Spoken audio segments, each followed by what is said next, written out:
Thank you. Thank you very much. Well, that was some new shit. And now for some very, very, very, very, very, very, very, very, very, very old shit.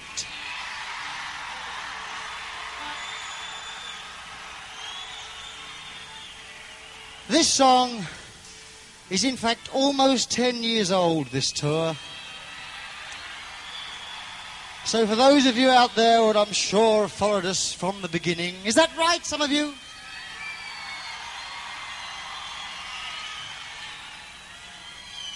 Well, as this song is nearly 10 years old, we thought it would be a nice idea to celebrate its anniversary by dusting off all our old 12-string guitars and dusting off all the old stories that everybody knows and some of us love, and bring to you the populace of Saratoga Springs, New York State in general, a song which has got lots of loud bits and lots of quiet bits. Lots of loud bits and lots of quiet bits. We need to get into the spirit of the thing, you see, so if you all hold hands with your neighbour. Loud bits, quiet bits. Loud bits, quiet bits. Loud bits, quiet bits. Hey, you know, I think we have something here. Do you feel it? Okay. Now, for the sad, sad story of two star-crossed lovers, Romeo and Juliet.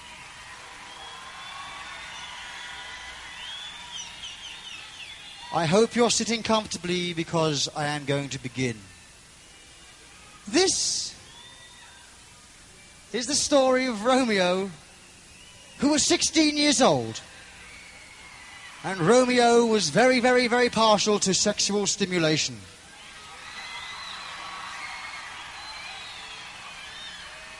Juliet, over here, was also 16 years old, and she was very, very large in her upper regions.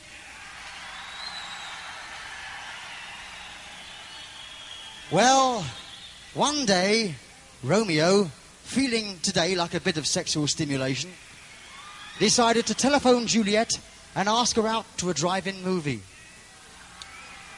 Well, Juliet was feeling a little bit horny herself, and so she decided to accept Romeo's kind invitation, and before long, Romeo whizzed round the block, down the street, round the corner by the dum-dum tree where the sailors sell contraceptives.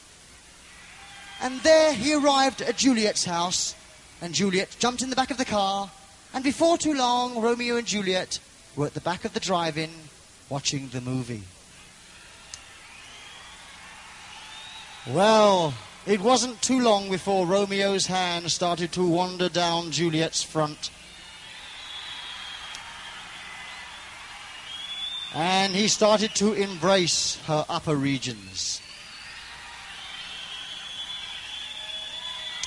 Well, these upper regions proved too much for Romeo's hand, and so he decided to rip off Juliet's dress and then tear off Juliet's stockings and carefully and seductively undo Juliet's brassiere.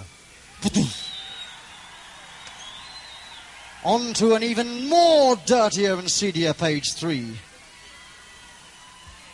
Well, are you enjoying this? Yes, of course you are. Romeo! Wait for it. Romeo quickly undid his trousers and he took them off. And poor old Romeo, he had to do this little thing himself because Juliet, by this time, was tied up to the steering wheel.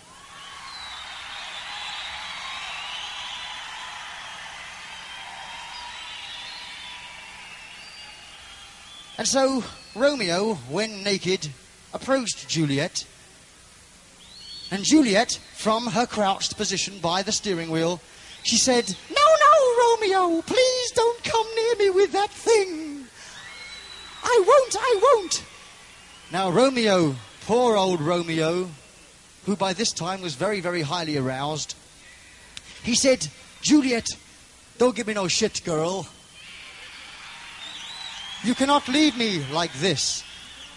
And Juliet, again, took one long, loving look at that thing and said, "No, Romeo, I'd love to, but I just can't, you see, because I've just remembered supper is ready."